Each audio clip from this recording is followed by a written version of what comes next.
negligible.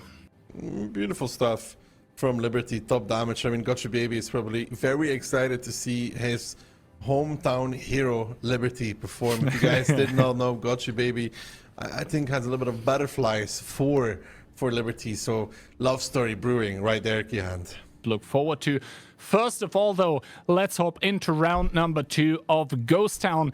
And Cashbck, they are bringing a variety of tanks. Actually, not a single one getting a friend here. A singular mouse, a 277, a 705A, a Leopard 1, an E3, an EBR, a Rheinmetall. 7 different tanks, a lot of specialization. That's really Cashbck in a nutshell, though. If we think it back from previous tournaments, a little bit of everything is their style. Conquest, not quite like that. A 60 TP, double CS, Bliskavitz, a double 268v4, and a RHM. Again, pretty light-ish again with these TD CSs. Pretty light-ish, but on the other hand, how much steel does Cashbck here? Double light, a Leopard, and the 277, not the heaviest of heavy tanks either. So both teams with kind of light lineups here, in my opinion. Now, Little in the EBR is going to get a good chunk of map control out on the field here, and Coyote destroying actually the truck that was standing on the opposing side of the artillery point. That means he will have good shots in towards the field. Not that he's going to get any right now, as Danachka does get spotted out here by Little. And YOLO does get spotted as well. So that was probably the information tower coming into effect. Yeah, the information tower is very useful on this map to monitor where people are going. But Cashbck probably is very happy with the current split of the map. Allowing the enemy team to take 1-2 is not the worst thing in the world, Gihan. Because look at it, 277, G1, you're slowly but surely encroaching back on this map, cutting off the angles, cutting off the rotations, and look at what Conquest has left of the map. How do you play from there? Yeah, that's a good question here. Lemmy has already taken a big chunk of damage in that CS63, especially on one of those tanks. Those are your supposedly rotational tanks to then put the DPM into the sides and the rears of the opposing team. That hurts a lot. Like, obviously, it always hurts to take damage, but taking damage on a CS is so much more detrimental than if it happens to, for example, a mouse. Conquest now fully rotating towards 1-2, but the issue is, again, information towers. They are available, again, for the side of Cashbck. If the EBR of Little decides to take it, either north or south, they will get all the info they want to. And once they do, it is going to be not pretty for Conquest. It really isn't. Instead, the EBR is going to take the artillery strike in the east currently, as Coyote does get sent on towards the cat.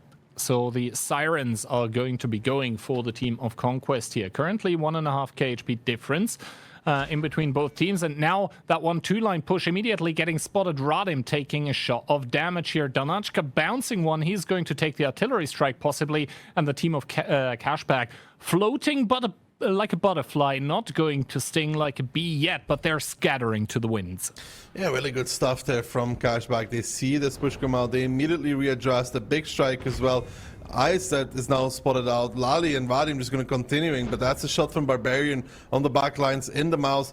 Hits home on towards Lali, and these 268v4s, Kihan, they're just kind of on a touristy mission right now. What can they really do? Where can they really go? Nowhere is the answer. Liberty's still there. Little now joining as well, and Cashbck smells a potential here, smells a push, but they have to be careful because Lemmy Sandro is also arriving, and Danashka is here as well. If they don't do this cleanly, Kihan, it could be pretty bad.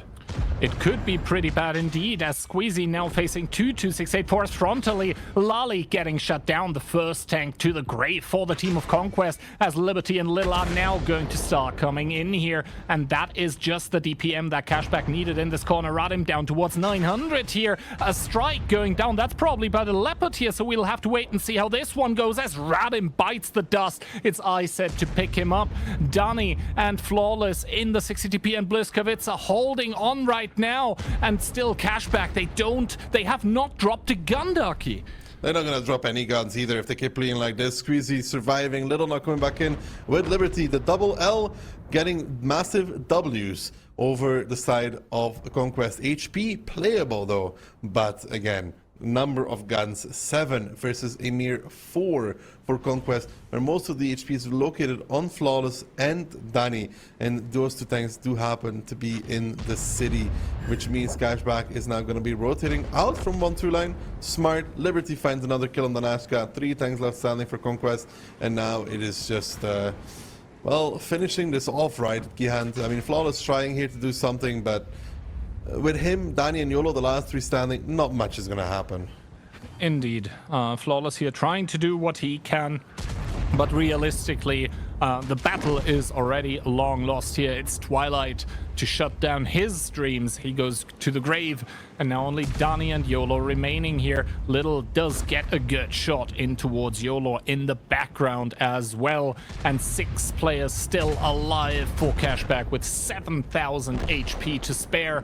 Are going to secure round number 2 on Ghost Town. Cashbck immediately going to match point. Yeah, kind of what we expected from Hit and Run against Solyanka, but Cashbck proving that they're still very much prepared for this league. They are not making the mistake of underestimating their opponent. 2-0, good stuff from them. Ghost Town, Conquest looking... more practice is needed, potentially also changing the playstyle against a team like Cashbck may be something to consider. Yeah, currently the lineups by Conquest pretty experimental, and while, you know, the lineup of Cashbck looked kind of wild, it's pretty much in line with what we've seen from them even before the patch. They did bring a lot of specialized tanks. Yeah, on Ghost Town they love doing this. But, you know, a lot of specialized tanks means that if you put them in good positions, they do very well there respectively. Oh, these kind of specialized tanks work really well against a team that is not aggro pushing in the beginning to the cap, for example. We only saw them really struggle with this, Cashbck, when they played against Hit and Run, for example. Memory comes to serve, where Hit and Run push the cap straight, and then you have this really light lineup that struggles with that. But in a game like this, it's perfect for them. Yeah, and what's also perfect for them currently is the scoreline, 2-0, match point. Now, however, we are going towards the map pick of Conquest. And already in round number 1 of Ghost Town, it looked like Conquest was cooking. It kind of ended up not tasting good, for them at least. But now on El Halluf, I expect great things, because El Halluf is a map that received substantial changes in 1.26, and especially that ramp that was added towards the northwest, where you can drive up in towards the northwestern corner from the middle. Excuse me, sorry? What else was changed? I think the ramp is kind of the biggest thing, no? I think spawn points were touched slightly as well, no? That's so true. That means, as an underdog team, you have to super prepare for one map and then... Ghost Town? Cashbck. So this is Conquest's pick now. Yeah, but Cashbck kind of liked El Halluf in the past, no? Yeah, first of all, I mean, Conquest, once again, they do return to the kitchen and bring triple Bliskowitz, a double CS63, a singular IS-7, and a BZ-75. Interesting. I don't know, man. Double CS, triple Bliska, and IS-7, BZ. They really love these CSs. And I have not figured out yet why. Have you, Kian? There are 2 of them on Ghost Town as well. So far, they've not been able to make them shine. I mean, obviously, the CS does get the strike ability, so that comes in clutch for reset situations. But yeah, it's the DPM is also good. I mean, they're now boosting one of the IS-7s with it. And now Lemmy and Akka, the first ones here to the northwestern corner. Let's see who is going to go first in towards the circle. It's going to be Lemmy as Akka turns around immediately. And Lemmy, not done with the aggression, catches a spot here and dodges the shot. Peeking out and getting some information is good for your team. Seeing where the tanks decide to turn from Cashbck. And Cashbck is going to have to make an aggressive push here. And I don't know, man. Pushing into double Bliskowitz, pushing into that DPM is going to be hard for the side of Cashbck. Lali already crossing, Flawless already crossing as well. They're putting themselves kind of in a situation where they could be the ones that get pushed upon instead, Key. Yeah, I'm not sure about that CS63 cross flawless getting put to half HP because of this. Obviously, Lali is going to have a good time now. Hold down in the IS-7. And they did put a lot of damage in towards IZ in the V4. Aka using the aforementioned ramp to drop down safely, drive around. IZ considering that as well. And now, as the dust settles, both teams have control of an artillery strike, but I think Cashbck right now have more map control because they have a CS63 split more towards the back, but I think they're not really splitting him off either, as the strike is going to come in, and it is going to miss a Liberty here that does end up taking one by one of the Bliskas, though. Take one by the Bliskas, but returned. Oh, squeezy crossing with Aka, and there is nobody there currently from Conquest. And this crossing of Lali and Flawless is starting to cost Conquest, because now Conquest has to pull the trigger on towards those tanks in front of them, and you can see already the initial bleed on their tanks. Barbarian not doing too well himself, using that ramp to his advantage. Now Radim coming in to block. Little good stuff there from Radim, that's important. YOLO will find the kill against Barbarian, but in return we've already lost Flawless, and now IZ and YOLO facing off in the 1v1, but Lemmy is dead. Dani surrounded. Lali seems to be DC'd even, Kihan, as we lose another tank in Radim. Lemmy out as well. And yeah, that cross, Kihan, Conquest was in such a good position until they made that crossing. Exactly, and indeed Lali seems to be DC'd, but with the push that the Conquest did, they're not really sure if it would have ended up mattering, because as it stands now, Cashbck are going to win with 10k HP advantage.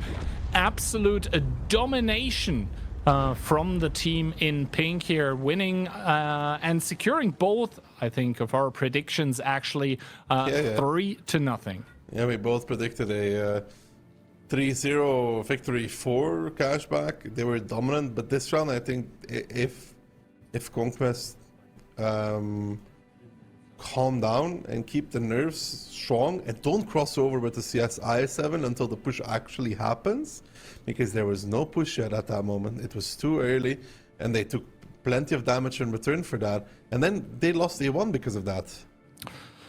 Yeah. So I think Conquest kind of losing their nerve here with that early crossover, and Lali was part of that. So at that point, he certainly was not DC'd. Then again, he does do 1k damage, so he did get, I guess, rammed at the end there. But yeah, I don't think it mattered a whole lot. Cashbck were just from start to finish absolutely dominating this matchup here, and the favorites, I think, in match number 2 here of the OLS on day 1 do take the points home. Do take the points that they wanted, and look in a at convincing that. fashion. Yeah, and look at that. Even, like, I'm not the biggest fan of the STB as a tank. Me neither. I hate the STB. Top damage here for Liberty, and that is, I think, in 3 rounds, at least the second top damage, if not the third one. Yeah, he even did top... Never mind, he was the EBR in round number 2, but in round number 1 and round number 3, he was top damage for his team. So good job here for what used to be an RHM main.